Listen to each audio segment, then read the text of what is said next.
Chapter 8. In those days the multitude being very great, and having nothing to eat, Jesus called his disciples unto him, and saith unto them, I have compassion on the multitude, because they have now been with me 3 days, and have nothing to eat, and if I send them away fasting to their own houses, they will faint by the way, for divers of them came from far. And his disciples answered him, From whence can a man satisfy these men with bread here in the wilderness? And he asked them, How many loaves have ye? And they said, 7. And he commanded the people to sit down on the ground, and he took the 7 loaves, and gave thanks, and brake, and gave to his disciples to set before them, and they did set them before the people.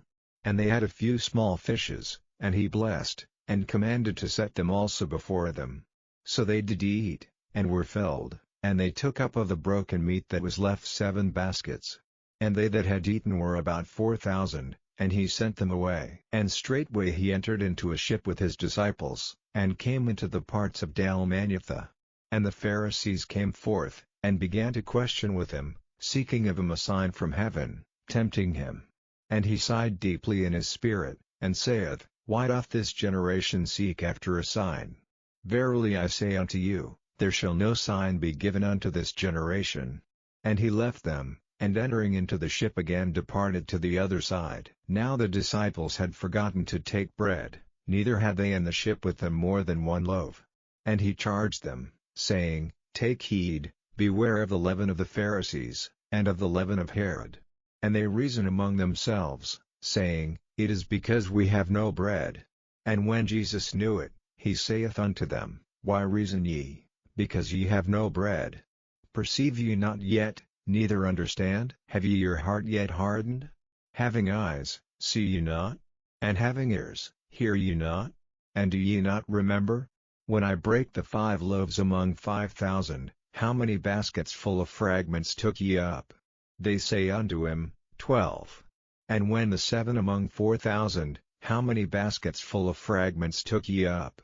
And they said, 7. And he said unto them, How is it that ye do not understand? And he cometh to Bethsaida, and they bring a blind man unto him, and besought him to touch him.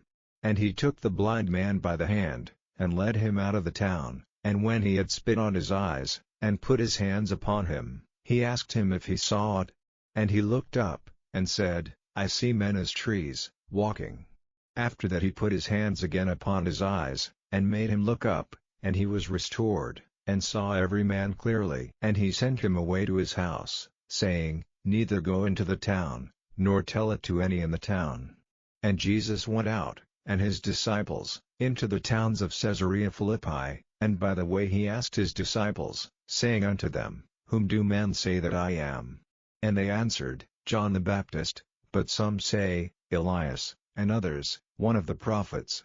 And he saith unto them, But whom say ye that I am? And Peter answereth and saith unto him, Thou art the Christ.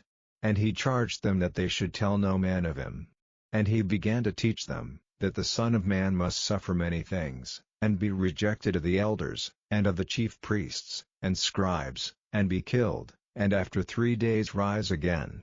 And he spake that saying openly. And Peter took him, and began to rebuke him, but when he had turned about and looked on his disciples, he rebuked Peter, saying, Get thee behind me, Satan, for thou savorest not the things that be of God, but the things that be of men. And when he had called the people unto him with his disciples also, he said unto them, Whosoever will come after me, let him deny himself, and take up his cross, and follow me. For whosoever will save his life shall lose it, but whosoever shall lose his life for my sake and the gospel's, the same shall save it. For what shall it profit a man, if he shall gain the whole world, and lose his own soul? Or what shall a man give in exchange for his soul? Whosoever therefore shall be ashamed of me and of my words in this adulterous and sinful generation, of him also shall the Son of Man be ashamed, when he cometh in the glory of his Father with the holy angels.